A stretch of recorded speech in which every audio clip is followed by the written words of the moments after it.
today I am bringing back the old favourite, the Denman brush. Now, I used to use this for years and years and years, and if you have ever watched any curly hair tutorial from back in the day when it was like really growing momentum online, the Denman brush was everywhere. Everybody swore by it. It made me buy it, and I used it religiously for years. Somewhere along the way, I transitioned to this, which is the Tangle Teezer, just a tangling brush, excuse the hair on it. I use this because a YouTuber used it in her videos, and this is really good for slip. It gives so much slip, it's really good at detangling, it does what it says, and you can really get through a lot of your hair quickly because of how like wide and thick it is. Then I transitioned to the bounce curl brush. Now, this is my current favourite. This is what I opt for every time I wash my hair now, just because, again, how thick it is, so I can really style my hair really quickly with it. I like the ridges, I like how much definition it gives me and the curl clumps. It does also give me volume as well, but I thought it'd be really interesting to go back to the Denman for me, because I haven't used it in probably about 6 years, maybe 4, 5, 6 years, something like that, literally forever. And I just wanted to see if it's still worth the hype. How does it compare to these brushes?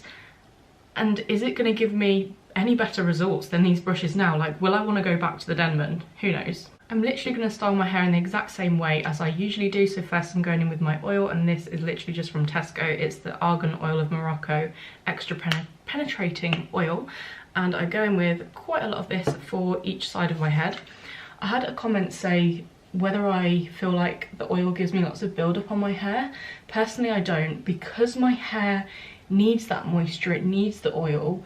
I don't find it gives me build-up, and because I don't put it on the root, I just focus on the lengths to the ends of my hair, I don't get any build-up. However, if your hair is like really thin, or like you probably, if you have like really healthy hair and your hair doesn't need the oil, you may get build-up. So that is something to be mindful of, and thank you for the person who commented that to bring it to my attention, that it obviously can do that for some people, but it doesn't for me. My hair loves oil. So I'm just going to section as usual, which is sectioning up the top section as well, just because we style this with the flip section method a little bit differently to get some more volume at the top. And this means we can work on the two sections. Why does curly hair routines?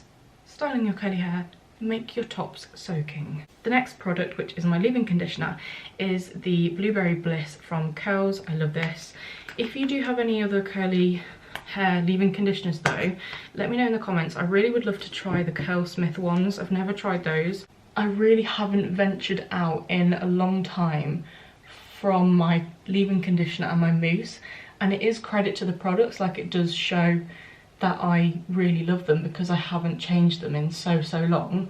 But I do feel like I may be missing out on some really good products that a lot of other people have tried that I haven't tried. So please leave your recommendations down below, because I would like to try experimenting again. Although that does scare me, because, you know, when you get used to products that work well for your curly hair, you learn to stick with them. But I'm literally just raking this through my hair as usual. I don't go right up to the root, but I'm making sure that it is in every strand.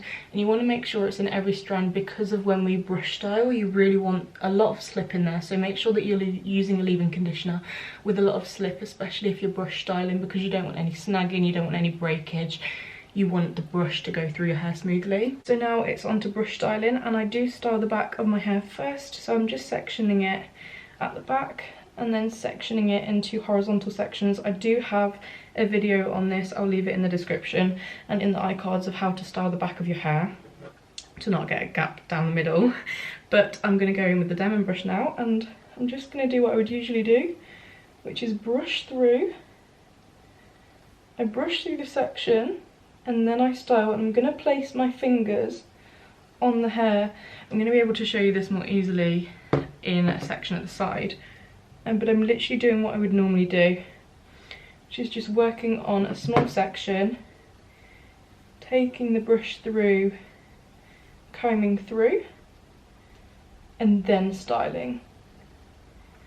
What I will say, first impressions so far after all these years, can you see that? Is how hard it is to get this brush through. It just feels like, I don't know, it's like a there's a lot of tension.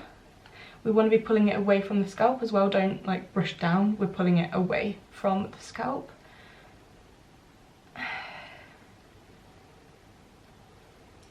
I mean, those curl clumps that are forming do look lovely. However, I don't like how much it feels like it's pulling on my hair. I don't want tension. That's something that I don't want when I'm brush styling. Obviously tension that I'm manipulating with my finger is good because that's going to give us definition, but I don't want the actual brush to be snagging on my hair because that's what's going to cause breakage, and I don't want that. It just feels like it's not doing a very good job of detangling, and I've detangled before in the shower prior to this, and obviously that isn't what the brush is claiming to do anyway, so I'm not saying that the brush isn't doing what it's intending to do. However, compared to the other brushes, I really like that when I'm brush styling my hair, it's kind of detangling it at the same time, and it's not causing any snagging because it just feels like it's like kinder on my hair that way. I'm just gonna scrunch, activate all those curl clumps. I mean, wow. I'm really impressed with how defined these curl clumps are looking already. And I will say it's not clumping them together too much because I don't like the curl clumps to be really massive because I feel like I get more curl density that way if they're not all clumping together into one massive clump. Another thing as well, I'm used to taking such big sections like this, and I feel like the Denman can't really cope with it. I think we need smaller sections because of how thin the brush is. It doesn't feel as easy to take really big sections with it. But look how like well it's making the curls spring up. I do really like that. Do you remember as well when you were able to do that thing where you turn it round? I remember this was like a big hype with the Denman. You'd unravel it, yeah, and get like, oh, it's all separated at the bottom.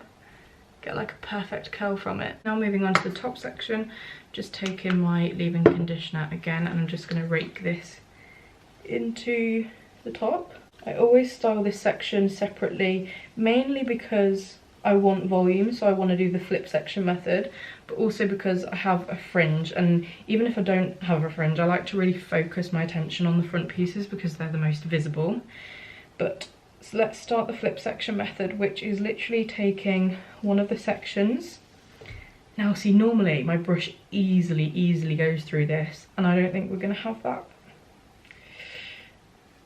It's really like, it feels like it's snagging quite a bit, like it feels really hard to pull through my hair. And obviously I'm really like having to position my hair well in the brush so that it fits. Another thing I've just noticed is normally I get a lot more volume than that when I do that.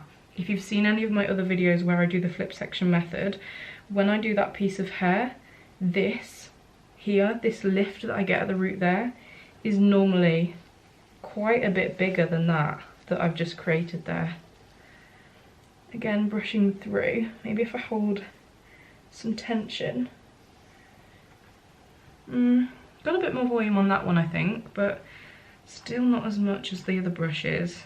Now for these sections, to keep it fair, instead of doing the twist around the handle, which I think I used to do, I'm just going to do what I would normally do with any of the other brushes, which is literally that.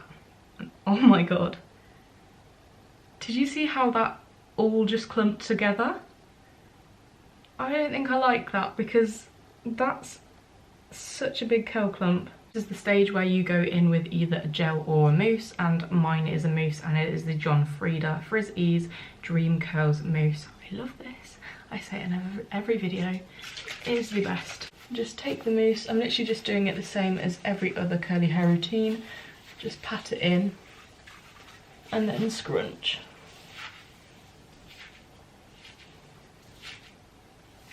Okay, all of the products are in. I'm now going to go and air dry my hair for about 3 hours, and then I'll finish it off with a blow dry just to give that final finish to the hair, just to make sure that it's 100% dry, and then I'll come back and I'll show you the results. Okay, I am back, and it's safe to say there is a reason why I gradually moved away from the Denman.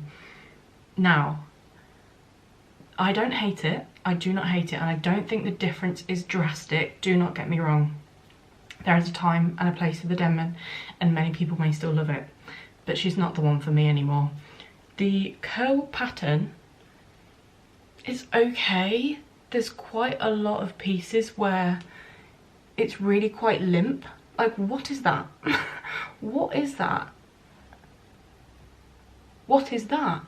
Like, the actual curls are really, really thin. Like, look how thin each curl is. It's not clumped them together in their curl clumps very well, which means we do have quite a lot of curl density, which is a good thing. I like that. But we've got curl density but no volume. Look at my roots. Like, I've shook my hair upside down. I've been like this in my roots, and it doesn't make it any better. I think the results are fine.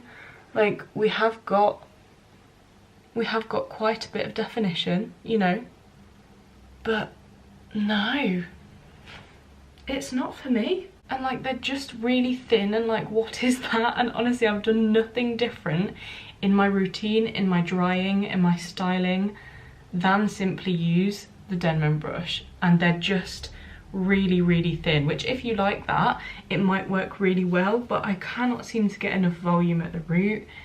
The curls have just gone really, really weird shapes, and yeah, honestly, I'm not happy with the results. I will not be using it again for probably a very long time, if at all. Like, what is that just sticking up? What is going on?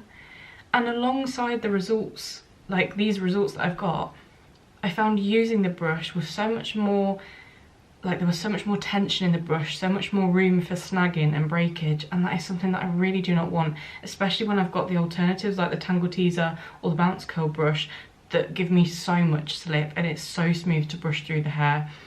Honestly, Denman is my least favourite out of all three, like, without a doubt. I really hope you guys have enjoyed this video and found it helpful. Please let me know your thoughts in the comments if you still get on well with the Denman brush. Let me know how it works for you and how you manage to like overcome these problems, or it might just be preference. It might just be what you like and what I like, which is different, which is absolutely fine. There is a time and a place for the Denman brush. It's just not going to be in my curly hair routines anymore. But with that being said, I hope you guys enjoyed this video. If you did, please give it a thumbs up and subscribe. Thank you so much for watching, and I'll see you next week with another video. Did I say that right? With another video. Bye.